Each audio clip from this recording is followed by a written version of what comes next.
젠캐스트는 7일 전이나 마지막이나 도착점이 같아요. 근데 다른 거는 계속 변하다가 끝에는 같은 데 오죠. 21세기는 과학의 시대입니다. 과학의 시대면 그냥 단순 문해력으로는 되지 않는 거예요. 뭐가 필요할까? 우리 그걸 과학 문해력이라고 합니다. 과학 문해력 하니까 많은 사람들이 걱정하기 시작해요. 그러니까 과학 문해력, 내가 지금부터 왜 과학 공부 열심히 되니까 그걸 어떻게 해? 난 학교에 다닐 때는 싫었는데. 근데 여러분 이런 고민을 많이 해보셨잖아요. 다들 학교 다닐 때 공부 좀 했다 그러잖아요. 내가 학교 다닐 때 공부 좀 했는데 왜 거리의 제곱의 반비라고 질량의 곱에 비례한다는 거예요. 뭐죠? 만료력의 법칙입니다. 다 알아요. I don't know, you might need to 놀로스라고 온갖 나라 말로 모른다는 말을 합니다. 제일 어려운 게 뭐냐면 새로운 사실을 밝혔을 때 기존에 갖던 생각을 기꺼이 바꾸는 거예요. 그나마 과학자들은 잘합니다. 선동설, 지동설을 넘어갈 때 가장 중요한 발견이요. 목성에서 달을 4개 발견한 거 있습니다. 갈릴레오는 목성 달을 4개 발견했어요. 제가 학교 다닐 때는 13개였어요. 칼색을 칠 때는 17개였고요.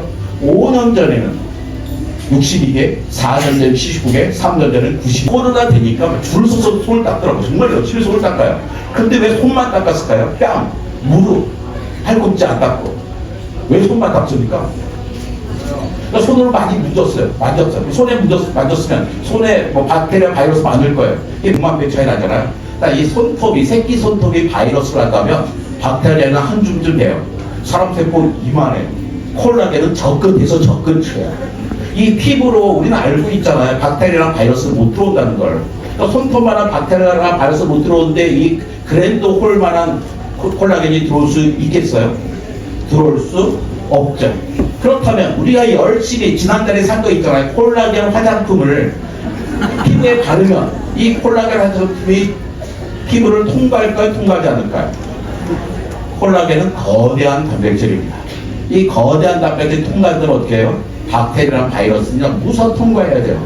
여러분 저 구층에서 수영하잖아요. 수영할 때마다 박테리아랑 바이러스가 쓱 스며들어와야 돼요. 만약에 콜라겐이 내 피부를 통과할 수 있다면. 옛날에 나리 카스파로프라고 하는 체스 챔피언이 있었어요. 이때 1996년에 그 당시 랭킹 30위쯤 되는 IBM의 슈퍼컴퓨터 딥블루하고 체스 게임을 했습니다. 이때 누가 이겼냐면 사람이 이겼어요. 3승 2무 1패로. 우리나라 빼놓고 거의 전 세계를 죽였어요. 나중에는 난리가 났습니다. 전 세계로는. 이것 봐. 기계가 사람을 이길 수는 없지. 그리고 그 다음날 손석희 씨와 이세돌 씨가 대화를 한 걸 들었어요. 라디오. 놀리려고 하는 거 아니에요. 이세돌 씨의 그 멋진 음성이 있습니다. 제가 한판 정도는 져줄 수 있지만 내 판은 무조건 이기죠. 그래서 이세돌이 이긴다니까 무조건 이길 줄 알았어요. 근데 첫날 어떻게 됐습니까? 졌어요. 많은 사람들이 2016년 3월 9일이 역사에 남을 날이라고 생각했어요. 왜? 인공지능이 최고의 인류를 이겼으니까. 근데 여러분 2016년 3월 9일 기억하십니까? 아무도 기억하지 않아요. 과학자들이 기억한 날은 2016년 3월 13일입니다. 그날 네 번째 판이었는데요. 알파고가 집니다. 이세돌이 이겨요. 2010년 3월 13일은 역사에 남을 날이에요. 왜? 사람이 인공지능을 이긴 마지막 날이기 때문입니다. 근데 발전 속도가 정말 빠릅니다. 2015년 10월에 등장한 알파고 판이 유럽 태평양 판 위를 5대 0으로 이겨버립니다. 그 다음에 3월에 등장한 알파고 2는 한국 챔피언 이세돌을 4대 1로 이겨요. 그리고 2017년 5월에 등장한 알파고 마스터는 세계 챔피언 커제를 3대 0으로 이깁니다. 근데 얘네들 특징이 뭐예요? 다 사람에게 배웠잖아요. 근데 사람이 넣는 기본부가 하루에 10,000번씩 주는 거예요. 부지런한 놈을 어떻게 이기겠어요? 근데 2017년 10월에 등장한 알파고 제로는 사람에게 배우지 않아요. 오로지 자기 규칙 말고 혼자 배웁니다. 이 알파고 제로가 알파고 마스터를 89대 11로 이겨요. 사람을 89대 11로 이긴 게 아니에요. 세계 챔피언 커제를 3대 0으로 이긴 알파고 마스터를 89대 11로 이긴 거예요. 이세돌을 4대 1로 이긴 알파고 마스터는 알파고 2는 100대 0으로 이겨버립니다. 이쯤 되면 우리는 인공지능과 겨루려고 하면 안 되는 거예요. 어떻게든지 인공지능과 친하게 지내려고 해야 됩니다. 저랑 이름이 비슷한 이정문이라고 하는 화분이 계세요. 이분이 1965년에 35년 후의 삶, 2000년의 삶을 예측해라 했을 때 이런 만화를 그렸어요. 근데 보면 이거죠. 태양열을 이용한 집, 뭐 당연히 있는 거잖아요. 전파신문, 인터넷 신문 보는 거죠. 공해가 없는 자동차, 또 무슨 움직이는 도로, 소형 TV 전화기, 스마트폰일 거예요. 집에서 치료받고 재택근무하고 우리 유튜브 보면서 요리하는 거예요. 청소 따위는 제가 로봇 청소기 좀 다 있는 거 아니에요? 다 이러고 있습니다. 1900, 이분한테 2020년에, 이거 35년 후에인데 2020년 30년 후의 세상을 예측하라고 그랬어요. 너무 실망했어요. 이전 문화백이 늙으셨더라고요. 너무나 뻔한 이야기만 하세요. 그렇다고 엄마랑 싸울 필요는 전혀 없어요. 엄마와 아빠는 여러분을 위해서 하는 말이니까 그냥 흘려 들으시면 돼요. 이럴 때 젊은이들은 이런 얘기, 이러면 일단 내가 무엇을 좋아하느냐 따지면 되겠네. 제가요 3년 전에는 이렇게 얘기했어요. 잘했어요. 야, 뭐가 좋아하냐 중요하지 않아. 내가 뭐를 잘하냐가 중요해. 잘하는 걸 직업으로 삼아야 좋아하는 걸 취미로도 할 수 있거든 이라고 이야기했어요. 하지만 지금은 생각이 바뀌었습니다. 여러분 무조건 여러분이 좋아하는 거 해야 돼요. 세상이 바뀌었기 때문입니다. 과학자들의 직업의 순위에서 점점 떨어져요. 떨어지니까 큰일 났다는데 전 좋은 거라고 생각합니다. 2009년에 요리사가 3위래요. 만약에 1980년대에 아빠 나 요리사 되고 싶어요. 그러면 진짜의 스매싱이 날아왔을 거예요. 수상자. 동시에 나올 뻔했어요. 다 여성으로만. 요번에 노벨 생리의학상은 마이크로 RNA에 주어졌습니다. 근데 못하면 세 분 주잖아요. 한두 분은 그 분야를 개척한 사람이 주고, 한 분은 최근에 가장 많은 성과를 낸 사람이 줘요. 근데 서울대의 김민혜리가 거기에 속하는 사람입니다. 제가 10년 전부터 얘기했어요. 한국 사람에서 노벨상 받으면 무조건 김민혜리다. 근데 못 받았어요. 억울해요.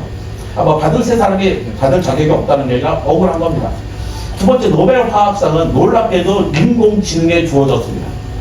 로제타 폴더와 알파 폴더라는 두 개의 노벨상 줬는데, 로제타 폴더에게 한 명에게 2분지, 알파 폴더 두 명에게는 4분지, 4분지 줬어요. 근데 로제타 폴더는 화학자고, 알파 폴더는 화학 모르는 사람이에요. 인공지능 한 사람 줬단 말이에요. 상식적으로는 로제타 폴더에 2명을 줘야죠. 3분지, 3분지. 고민을 해결했습니다. 바로 이분 때문에. 송기령 선생님이 시대의 예고, 핵개인의 시대 이런 말씀을 하시잖아요. 이분이 이야기로 찾아낸 거예요. 그 기록이라는 것은 되게 구체적이고 강제적인 기록이라는 거예요. 러닝한 기록, 아니면 두오링고한 기록, 이런 거죠. 누가 보더라도 객관적인 기록이 필요한 거죠. 스토리가 아카이브가 필요한 거예요. 왜? 이제 세상은요, 지식을 전달해서 필요하지 않아요. 왜? 지식은 널렸습니다. 인터넷에서 널렸어요. 그게 필요한 게 아니에요. 지금 필요한 것은 지식 전달자가 아니라 새로운 것을 만들어내는 사람입니다. 만들어 새로운 창작을 하려더니 뭐가 필요하냐고 얘기했죠. 흔히 말하는 인문학이 필요한 겁니다. 근데 인문학 그러면 우리 뭘 생각해요? 역사, 문사철, 문학, 역사, 철학 생각하잖아요. 근데 중세로 돌아갈 필요가 있어요. 중세 대학은 2년제입니다. 2년제 유니버시티를 졸업하면 직업학교를 가는 거예요. 직업학교는 스쿨이죠. 스쿨 어떤 스쿨이에요? 로스쿨, 메디컬 스쿨, 스티어피컬 스쿨 이런 거 있어요. 2년 동안 뭘 배웠냐? 배운 인문학과 문해력이 됩니다. 문해력을 요즘 과학을 치면 뭐가 돼요? 과학과 문학이에요. 자, 문학의 언어, 과학의 언어 뭡니까? 문학의 언어 뭐죠? 국어예요. 과학의 언어는 수학입니다. 그러니까 이 언어가 중요한데 우리는 우리 혼자 사는 게 아니잖아요. 세계 속에 산단 말이에요. 하나의 언어가 더 필요합니다. 그게 뭘까요? 영어는 국영수가 필요한 거예요. 인공지능 시대에 우리 인공지능이 살고 있다 심각한 거예요. 인공지능을 적수로 삼을 건지 인공지능을 조수로 쓸 건지를 결정해야 돼요. 인공지능을 적수로 살면 우리는 절대로 이기지 못합니다. 인공지능을 조수로 쓰면 정말로 편한 삶을 쓸 수가 있어요. 그래서 결정해야 될 거죠. 인공지능이 적수가 될 건가? 인공지능을 조수로 사용할 건가? 과학문해력이 있냐 없냐를 결정하는 겁니다. 그 과학문해력은 결국 뭘 갖고 하는 거냐? 국영수로 합니다. 내가 다시 한번 강조합니다. 좀 더 큰 글씨로 강조할게요. 국영수. 가끔가다 텔레비전에 어떤 사람이 나와서 이런 얘기해요. 야, 이 인공지능 시대는 예전처럼 국영수 같은 국영수 이외에 교육은 필요 없어요. 그런데요, 거기에 오해하시면 안 됩니다. 인공지능 시대이기 때문에 어느 때보다도 국영수라고 하는 언어가 필요한 거예요. 그래야 내가 인공지능을 조수로 사용할 수 있습니다. 네, 감사합니다. 여기까지 않아요. 특히 이과를 선택한 친구들은 저는 과학이 좋습니다 라고 이야기를 합니다. 절대로 풀 자신이 없어요. 난 교사도 마찬가지일 거라 생각해요. 문제가 너무 어려워요. 무슨 말인지 모르겠어요. 화학이 어려운 게 아니라 화학 문제를 이해하지 못합니다. 국어가 안 되기 때문에. 수학이 어렵다고 해요. 근데 수학이 왜 어렵냐면 국어 문제를 이해하지 못하겠어요. 그게 뭐냐면 기본적으로 국영수가 다 필요한데요. 시작은 국어입니다. 국어가 잘 되는 사람이 수학도 잘하고 영어도 잘하는 거예요. 그 국어를 어떻게 해줄까? 그런 방법이 문학이라고 생각합니다. 여러분이 아는 과학자들 있잖아요. 정대승, 또 누구십니까? 최재천, 장대희, 정중환, 이명현, 그 내가 좋아하는 심채경 등등의 특징이 뭐냐면 고등학교 때 과학반이 아니라 문학반이었다는 거예요. 나 문학소년이었어요. 문학이 정말로 중요해요. 왜? 인문서나 과학서는 너무나 교리 있게 쓰여서 논리가 쓰여서 독서력이 늘지 않습니다. 그런데 거기서 나온 과학 지식 다 바뀌어. 그 나중에 지문이 없다. 모든 사람의 총량이 있는데. 근데 문학은 뭐냐면 너무 논리적이지 않아요. 어저께 공부하고 난리가 났는데 오늘 왜 헤어지는 거예요? 논리 이해하니까 계속 페이지를 넘길 때마다 그 사람들 사이의 기도를 그리고 그 사람의 생각 기도를 그리고 심리를 이해해야 된단 말이에요. 그러니까 세상을 이해할 수 있는 방법이 생기는 거예요. 그걸 해서 문학을 통해서 문해력을 높인 다음에는 과학과 인문서가 되게 쉽게 일으켜질 수 있어요. 문해력을 높게 되니까. 근데 어머니들은 자기들 학교 다닐 때 다 문학책 읽고 성장했으면서 개인이 애들한테는 인문서 읽어야 돼, 과학책 읽어야 돼. 그러니까 하기 싫죠. 어려운 건 그 재미가 없는 거예요. 그래서 좀 더 시간을 가지고 좀 천천히 하는 게 좋다고 생각해요. 그래서 초등학교 과목은 초등학교 1학년에요. 국어랑 과학이랑 과목 조치가 있지도 않아요. 3도 운동열이 교과서 만들 때 보면 다 있어요. 원리를 설명하지 말라, 원리를 설명하지, 원리를 설명하지 말라는 거예요. 초등학교 과정에는 원리를 설명하면 안 되는 거예요. 단순 지식만 줘라. 개구리 앞에